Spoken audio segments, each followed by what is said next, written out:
Everybody, and welcome to the weekly Shonen Jump review. Each week, I read Weekly Shonen Jump and give my review of the chapters. I do not read all of the chapters, as I've already dropped some of the series, but for those I do review, there will be spoilers. So please check the table of contents to make sure that you don't want to have anything spoiled that you don't want to have spoiled. Let's jump right into it. Coming in last place this week is Kinato's magic, and we have the conclusion of Kinato's magic. So I'm not gonna start with my general overall thoughts. I'm gonna focus right now on this chapter. I'm gonna give my general thoughts later, give a little bit of a eulogy for this series. For this particular chapter, it was kind of just a big grab bag of things going on. Given that it's the last chapter, they couldn't really do some of these fights, which could have been interesting. They all basically happen off screen, other than Kinato's little thing, and he ends up rizzing up everybody. We have this little device, which is a letter to his grandma, and while that's going on, a bunch of wrap up things happens. There was just so many things that they needed to wrap up, and so many people that they needed to get to, and that kind of goes into some of the problems that we'll get into. It's kind of the story is continuing away from us, sort of thing. Um but yeah, I'll get into my general thoughts because I think it's relevant for what's going on. But Hinato's magic comes in last, just because it was a disjointed ending sort of chapter, which is normal. But yeah, last place for Hinato's magic. Coming in next to last, I have put Animal Signal here. So just to deliver a little bit of disclosure, the next few kind of were like a grab bag, kind of throw them in together. They just kind of left me with a meh, sort of like kind of feeling. So I did like this Leona character. I thought that she was, weirdly quirky in an interesting way. The relationship with Tsubasa and Kokone. Um, I do think that the misunderstanding bit is maybe getting a little bit tired. Just the way that it's being implemented, I don't think is as refreshing each time. It's kind of like Kokone is like consistently, she's like not learning. And I think that's the problem. It's not that she's misunderstanding in different ways. She's just kind of like consistently misunderstanding in the same way, which you think she would learn a little bit more over time, even though there is some that's more interesting. Um, yeah, I don't know. I guess like now that we've set up this sort of dynamic between the two of them, I kind of want to explore the world more. So that's where I would go in terms of this. We might get to this, but I'm gonna think about potentially starting to do more of like an editor ideas of looking into things. So I there's some definitely thoughts about where we could go with this one. But yeah, so Animal Signal, second to last place. But again, it's just kind of like a grab bag with what's coming up next. Speaking of coming up next, we have Roku's House of Oddities.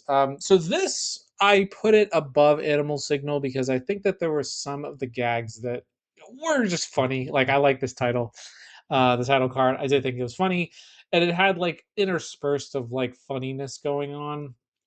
Um, Good art too. Like I don't know, there was just something about this chapter. I think it was making all these like interesting references. I think I didn't quite get all of them.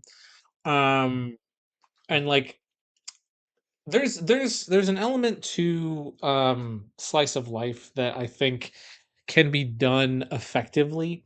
I thought that this chapter, it just wasn't, I don't know. There's something about it that wasn't really doing what I wanted to do. Maybe it's like way too rosy about it. Not that I need conflicts necessarily, but I don't know. Something about this chapter didn't really like hit strongly with me. So ended up being down in the grab bag of series that I was kind of like iffy about at the end of the day. Coming in next, we have Drawn to the Fire. Coming off of the basement this week, I actually appreciated this chapter in particular. I think they were doing some interesting things here, especially with the paneling that you're seeing here. I think that this chapter avoided things that I found a little bit more annoying with this series and it was kind of doing more team sport, like interesting hype sort of things versus some of the pitfalls that it was going into previously. And I think focusing on characters is good, and ways that you could differentiate them are making it a little bit more interesting, especially for a game like this. This one was a little bit more about the flow of the game, which I appreciated, because basketball is more about flow than any one particular play. Um, and I think that uh, there's an element to this particular chapter that I think was capturing something that I think was a little bit better what the series could potentially grow into. I don't think necessarily that it's found it yet. I think it's just kind of it's still the token sports manga, and it hasn't really found what I think could elevate it to beyond that. But this week, at least, it elevated above some of its peers, which is good. Coming up next, we have Hal Formula. So the race is continuing, and Suzume is he's got the eye of the tiger, quite literally. He's just staring down his opponent, which is interesting visual. But we're going around and we're doing the laps, and he's just not able to be pulled away from. We get a lot of the like tactics of the racing. They're apparently going through some of the interesting bits of the racing. I really like the visuals that they're doing with this like lion and animal stuff. I think the art is just fantastic. I think it has maintained what it started with, which I think is very impressive. And it'll be interesting to see now, because up to this point, the racers have been able to do what they needed to do, and there hasn't been any issues. But I think there's going to be a change in the environment, and let's see how that impacts our racers and what they do. So yeah, thought how Formula did good this week. Coming in next, Witch Watch. We are definitely in the final battle, basically. Shikimi is fighting off against our squad. They are attempting to do their maneuver, and they have this big ploy with decoys within decoys. And unfortunately, it doesn't end up working, because all of our squad, they're really tired, they're really exhausted. They were putting all their efforts into a big like all-out assault, but yeah, it's not looking good until all of a sudden, we got some folks coming in to save the day, and what, boom, look at that. That's a pretty awesome panel.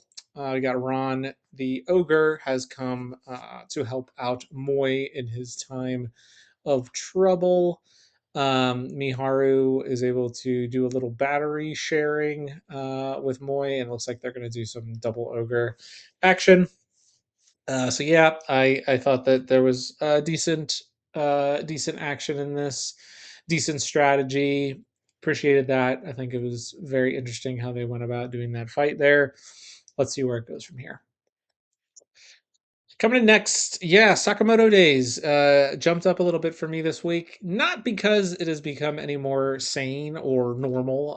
No, I just appreciated this week some of the things that they were doing were some of the things that I really liked about Sakamoto Days. So everybody's jumping in one at a time. Osaragi and Shishiba had this little fun moment, which made me laugh.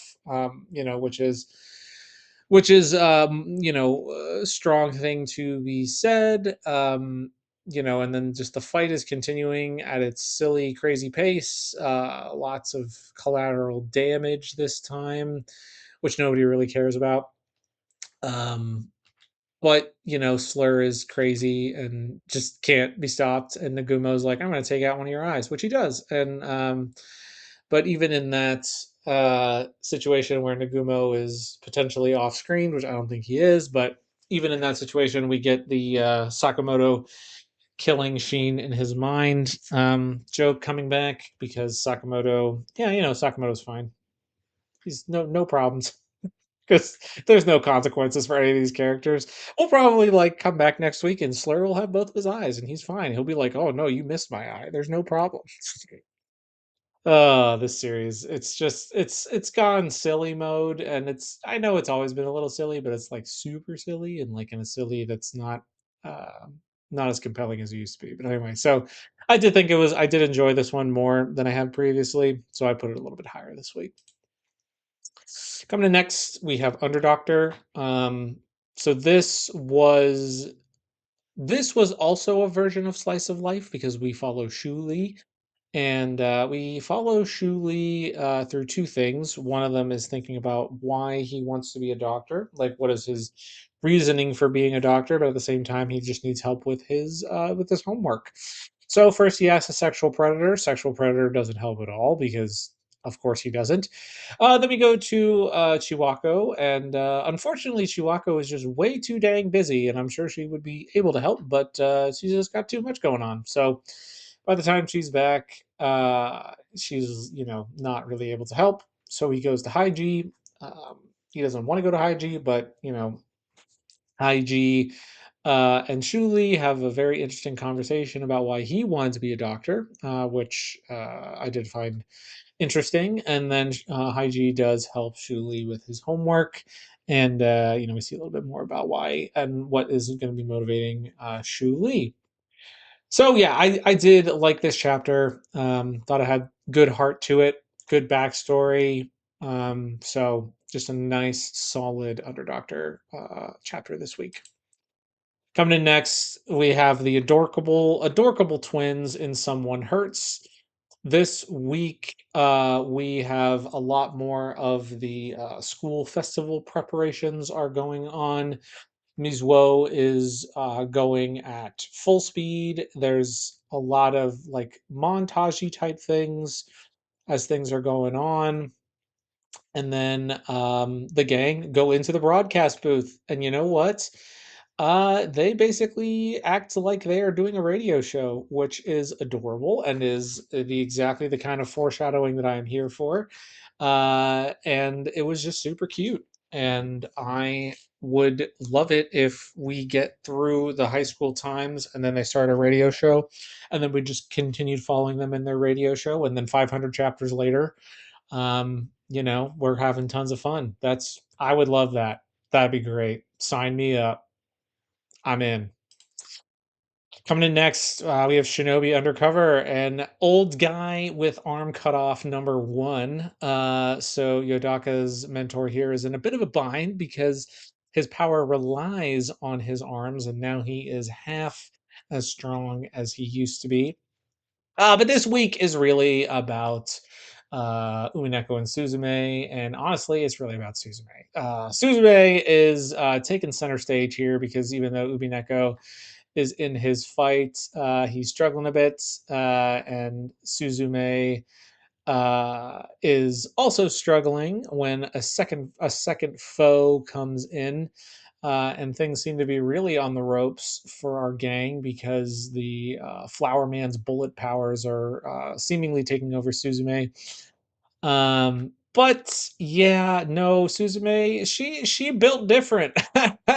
She ain't about that life, and even though it is not aligning to the appearance that she wants to put off, she's like, you know what, screw that. I'm gonna go no holds barred. We're taking you down. Umineko is taking the boxer fella, not fella, lady, and throwing her outside so he can go full blaze. And she's like, I am a bone gal now, so take that, you punk. Yeah, awesome, awesome chapter. These guys are great. I love these two, and seeing them grow and succeed makes me happy. Let's see how the fight will continue from here on out. Coming in next, we have Ichi the Witch. Great color page there.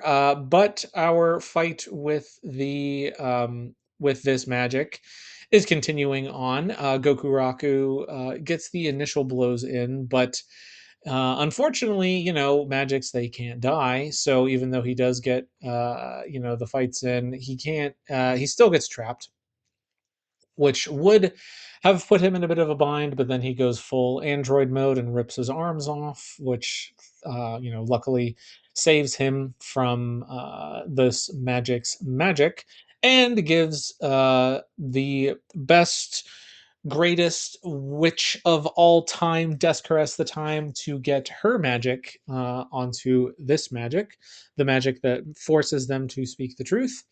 And in doing so, they learn that he is the destruction, the deconstruction magic, and also the method that is required to acquire him.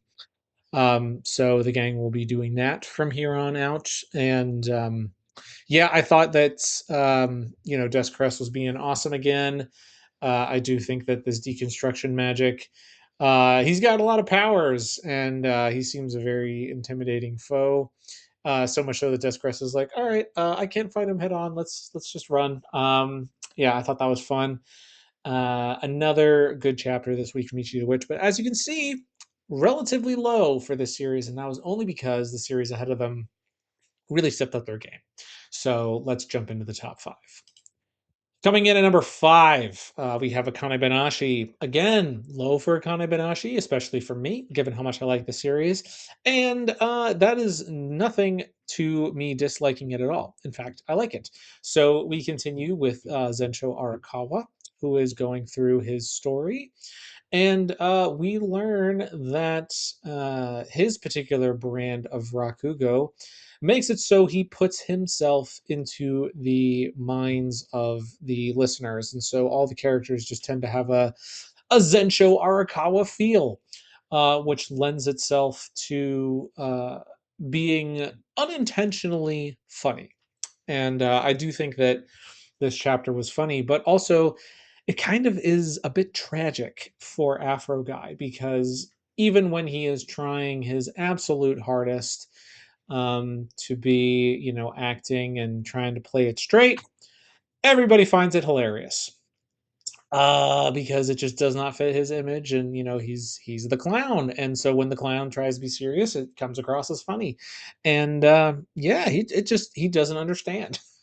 He just doesn't get it, which is crazy for somebody who's been in the business as long as he has been performing as long as he has, that he just continues to not understand why people find him funny even when he tries to not be funny, which has a sense of like tragedy about it, which again, I don't like the Afro guy anyway, but that is kind of unfortunate for him that he just can never be taken seriously, and probably leads into why he is so spiteful of his fellow masters, and that he can't get any recognition for anything other than being funny, even when he tries to not be funny, which you know is a is something that can add pathos to the character, and I appreciate that. And it was something that I liked about this chapter in particular. So let's see if there's any more that he's going to go into a story, or if we're going to go just more into the backstory. Which either one, I'd be totally fine with. Probably going to get both, but at least for this week, Kanabanashi comes in fifth. Coming in fourth this week is One Piece. So the fight on Elbath is continuing. Mr. Ya and Luffy are in a pretty dire place, but we see more about the abilities of Mu, and he's just kind of he's going through his transformations, and he's thinking about things that he regrets. And apparently, Biblio is telling Chopper a bunch of stuff, which we don't find out about. But hey, look, new form for Mu. What's going on? There's all kind of crazy stuff. And he jumps back over, and he's like, "I'm gonna take everybody out." But then Hyrudine comes in with a big old smashy fist, and yeah, he just slam bams him all over the place, and just big ups for Hyrudine this chapter, especially given how everybody else is messed up. But then, as we get towards the end of the chapter, Luffy is back to 100% somehow. I don't know if it's actually true or if it's just sort of bravado, but he heals himself with his Gear 5 powers. And Loki and Hyrudine come in and do a triple Gokaku sovereignty to get a shot in on Emu at the end. So let's see where that ends up with. But yeah, I thought this was a good combination of the fighting, and he keeps sort of dropping these like lore suggestions as we go through. Um, so I'm still wondering how much longer Emu will be able to be here, and how we are going to be able to get the resolution for this. Like, there's so much that needs to be resolved, and so much of the initial conflict is now happening off screen because Emu is obviously taking center stage. And I'm just wondering, like, I think this is going to springboard the series into a Mary Jo arc, because I imagine that the giants are going to end up successfully being kidnapped, and then Luffy is going to have to go rescue them. um I just assume that's what's going to happen. um but yeah, like I imagine it. I like I said before, I think that Emu's going to be like, oh, I got the ground cancer and I got to go back. So let's see where it goes from here. But that's my thinking about where it's going to go. But let's see what lore we continue to find out as the weeks go. Coming in at number 3 is Cannon Master, and Cannon Master once again is just, it's impressing. It is an impressing series that is going from strength to strength. In this week, we get interesting world lore reveal that we could kind of understand. And in that, we find out that this particular new figure that has joined the demon is a humanoid regolith, and we get revealed that is the same thing. He is a humanoid regolith, um, which is a important early reveal. Is not one that is totally out of left field, and I actually liked it, because it wasn't to me some sort of like big, like, oh my gosh, part of the plot. Like, it was kind of like you kind of see it, honestly. And I don't think that particular reveal was anything that was like critical to the interest of this series. Like, not at all. Like, that was like a total side thing for sure. And I think if anything, it makes the story more interesting because we introduce this enemy character who's on the side of the demons, and he has his own mentor mentee relationship, which is completely different from Ur's, but also interesting. And I think that it is setting up this like interesting dynamic between these two sides, between these two pairs of partners, and lots of interesting, like, global political dynamics that I think we can explore even more. Very interesting, compelling villains, smart villains, tactical. Seemingly, as far as we know right now, um, there is just a moral grayness, but not like just a moral grayness to be moral gray. It's like we don't know if, I mean, we don't know who like the quote unquote good guys are or the bad guys are. We have, like, we like Barat, we like and we think that they're on the side of good. But I think that there's a compelling moral grayness that's coming, and I just think that this mangaka just needs to keep cooking. Like, there's I I think that they're doing something really, really smart here, and this series is really good, becoming quickly one of my favorites. And I would be shocked if the first volume does not sell very well. I think it should, and I think that it will continue to be one of the more popular of the series going forward. Guys, coming in number 2 is Ultimate Exorcist Kiyoshi, coming in hot with the Scarface cover. Love it. And to back up the Scarface cover, we have a just really fun, cool chapter.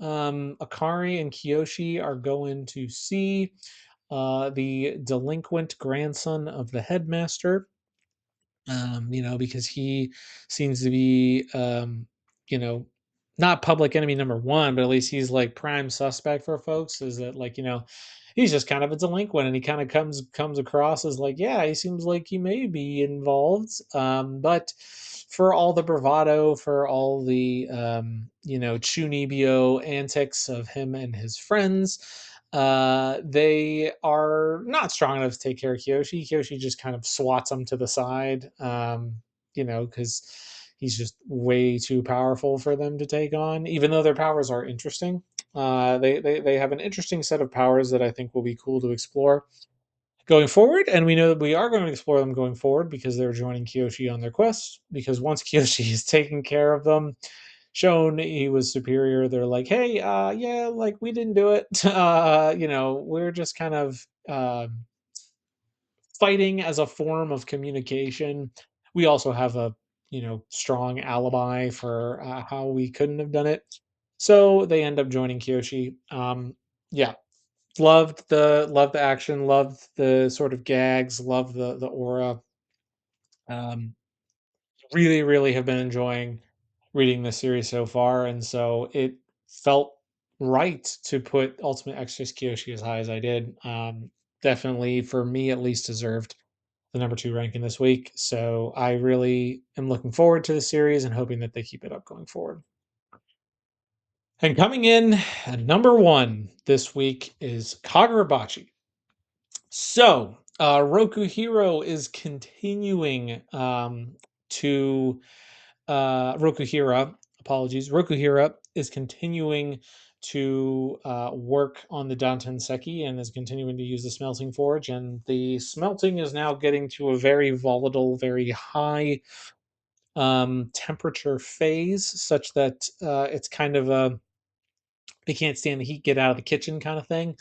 And yeah, this chapter in particular had just like a ton of pathos. It was really, really had a lot of like depth and feeling, and we're really getting a sense of how Chihiro's dad and mom's like how strong his love for her was, and how he's putting his all into making this weapon, and how it is kind of a reflection of everything that he's been feeling, including all the despair and hope, and he's just pouring everything that he can into it so that he can save the woman that he loves. Yeah, like I thought that the art this chapter was awesome. Like this little eye sort of montage thing is really really cool.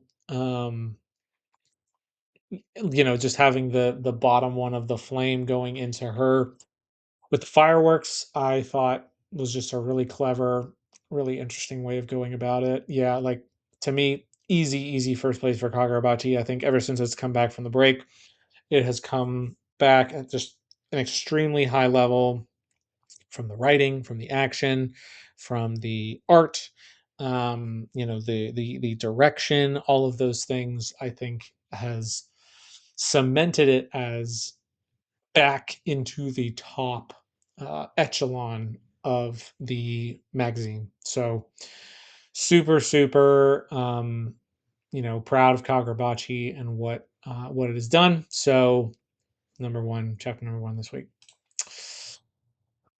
And that is it for this week's Weekly Shonen Jump review. I think that the bottom was pretty hard to rank. I think that there was a lot of just, a lot of meh down at the bottom, but I think that the top of the magazine, they did very well. It was a little hard to rank some of like the very top, but I think that Kagurabashi was a very, very easy first place. They've done very well so far in coming back. Thank you all for watching. I hope to see you again in the next video. And from here, I'm going to go into a and now for a eulogy for Kinato's Magic. This week marks the final chapter of Kinato's Magic. And so, generally, I think that this series is an example of, unfortunately, wasted potential. So, when the series started, I thought that it had the spark of something that was really interesting. It had a main character who was set up to be not the typical shonen protagonist, not the typical, overpowered, maybe not overpowered, but this person of destiny who was going to acquire the strength of your typical, insert your favorite shonen protagonist here, Luffy, Ichigo, Naruto, Goku, whoever you'd like, who has this, special destined god-given power to, or potential to become this character that is, overwhelmingly powerful than all the other foes and go around and win based on, whatever reasons that you want to have here. In Kinato's Magic, you didn't have that. You had a character who was tailor made to be a support character, which is an interesting take on, the genre. It's an interesting take for the magazine. It's not something that you see very often, and I think that there was a potential to, have a character that we were following who could bring out the best in the people around them, and who could, use their ability to turn enemies into friends, into allies, things like that. Um, and I think that that's a very good setup for a series, especially for something in Shonen Jump, especially given what you would have in there. And I think that's what you had in Kinato's Magic. But I think that Kinato's Magic failed that promise in a few different ways. The first being, um, it flirted for too long with trying to go away from that character, the main characteristic of Kinato, which is that he's a support character. They were trying to give him the typical shonen powers, typical like I'm the superpowered, main character. So much so that he basically became Deku, like he became a straight up Deku clone. He was, buffing his. So when you started this series, he was unable to buff himself, or at least that was what the setup was like, I can use my Seitei magic on everybody but myself, which is really cool. Like that is what how you would set up a character that buffs everybody around him. But then you give him this like little magic ball thing that could be used as a like, hey, in case of emergency break glass, I can still take care of myself. Boom, there you go. You're set up, you're good to go. I'm in, like I'm ready. But you then take from there and have Kinato just be just singularly focused on trying to become Deku. He's like, I want to destroy my body and put on the buffs on to putting the buffs on myself, even though I'm not capable of doing that, so that I can just be, the overpowered protagonist that, we see all sorts of things. And frankly, Kinato is not interesting enough for him to be for him to be that sort of protagonist. So I did think that was definitely a step in the wrong direction. But even before then, there was an issue that was coming up, and that was simply that this series did not take the appropriate amount of time to build up its characters and to build up its main cast. Like I mentioned before, Kinato, he was a weak protagonist. Like I'll just be honest. He was like just the purest little good boy golden retriever type character, and he needs a proper foil, for that to be a compelling character to maintain. Now, I just want to acknowledge what this little cover that I'm in front of right now is acknowledging, which is there was this setup that there was going to be this main three here. There was going to be Kinato, there was going to be Lene, there was going to be Jean. I think that was an awesome setup. I really like Jean. Lene was the bizarre. I mean, the fact that she's basically in a high school uniform in this fantasy setting world for no real reason at all. And she kind of had this crazy shifting personality that, I think if they again, it goes back to if they had given her time to breathe, set her up as, who she was and her character, and if we just spent more time with Jean, like having those three just sort of go around and be a kind of, buddy trio doing things, I think would have been a much better way of going. But instead, basically from chapter 3 or chapter 4 on, every single chapter they were introducing 2 to 3 extremely important characters, like important and not just like, not in the way of like how an episodic series will be like, okay, in this chapter we're focusing on these people, and then we know that, oh, they may not come back later, or if they do, it's going to be in a really small way. Like, you can have a series that does that. Kinoto's Magic was like, no, no, no, no, no. Like, I'm introducing characters that are going to be relevant and they're going to continue to be involved for the rest of the series, and they were doing that every single chapter. They kept introducing more and more people, and it's like, I barely even know this main three here.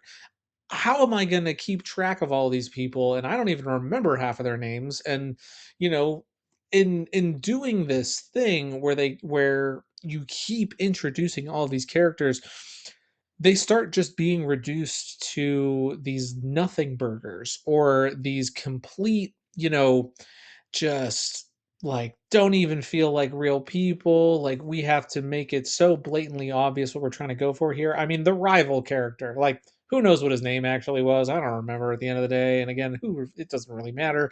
But they were just trying to hype him so hard. It's like, he's the rival. He will be Kinato's rival. This is the guy. Like, they were putting it in the text that this guy is going to be Kinato's rival going forward. And I just thought that style, it was really grating. And I didn't feel like I could hold on to anything.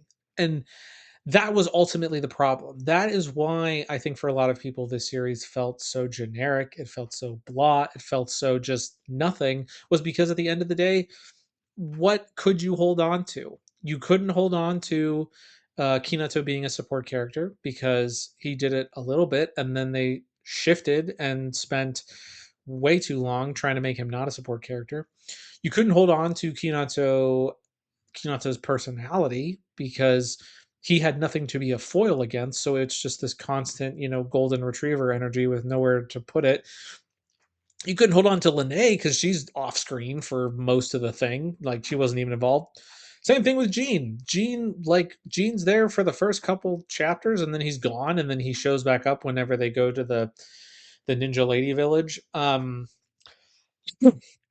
I actually thought that the Ninja Lady Village, I was like super worried about that village because, and we'll get to the reason why, because that's a whole thing I haven't even mentioned yet.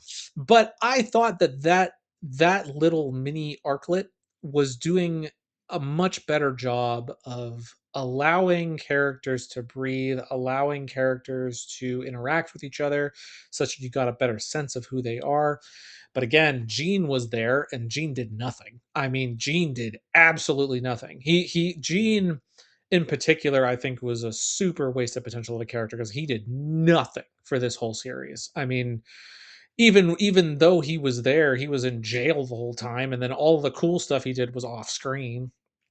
Yeah, like that was really frustrating in that he was just a wasted potential of a character. But I do still think that little arclet was doing um, a little bit better in that regard, but clearly not good enough. And I can't go any farther without mentioning the third and ultimately the thing. I don't know if I found it the most annoying, but it is definitely like near the top of my list of the annoying things. The pointless fan service. Like, I understand that there's going to be an element to, especially with a struggling series, you kind of are doing a sort of desperation fan service to try to, desperately cling on to life. But I felt that rather than going the fan service route, I think that you could have done something so much more creative with how Kinato's Seitei magic like relaxes his opponents, because ultimately that's what his power was that it could act as this buff for his friends, but as a total debuff to his enemies. And you could have depicted that in a very creative, very interesting way, but instead you just went straight to the fan service. It's just, naked and blah. And it's like, what are we doing?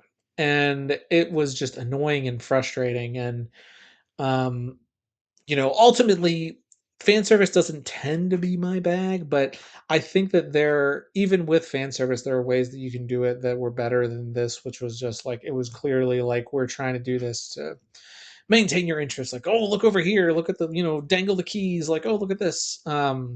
It was trying to distract you from the fact that there was just nothing you could hold on to with the series. And ultimately, I think that is what is really frustrating about Kinato's magic. In that, am I sad to see it go? Given where it was at, no. Given what it had become, no. Am I sad to see what it became over time? Heck yeah, heck yeah. I think if I had been the editor for this series, which again I don't know if I'm super qualified, but if I had been the editor for the series, what I would have said would have been, you know what you need to do is you need to just, I understand you have all these characters you want to introduce. Maybe don't do so many. I would have been like, hey, you don't need to introduce these characters this time. How about just let Jean and Lene go with Kinato and have that be the group, the ragtag group. Like, you could have introduced the night lady and have that been the one, but I would have said maintain with this core three, give them a little bit of time to breathe. Maybe you don't even need to go to the guilds right away. Like, the guilds probably could have been introduced like chapter 7 to 10. Like, it didn't need to be chapter 2. Because I think that started some of your problems. And then you could bring in some of these other characters and give us more time to breathe. But yeah, ultimately, I think that Kinato's magic suffered for a variety of reasons, and it is not surprising to me at all that it was axed. And I hope that uh, there were lessons learned, because I do think that the art was interesting. I've liked the art for this all the way through, and I do think that there was potential in here that with another series maybe could be improved. So yeah, it's unfortunate that it ended, but I honestly don't think anybody is really surprised. If you were surprised, let me know. I mean, I would love to hear about it, but that's going to be all my thoughts on Kinato's magic. Um, you know, maybe see you again soon.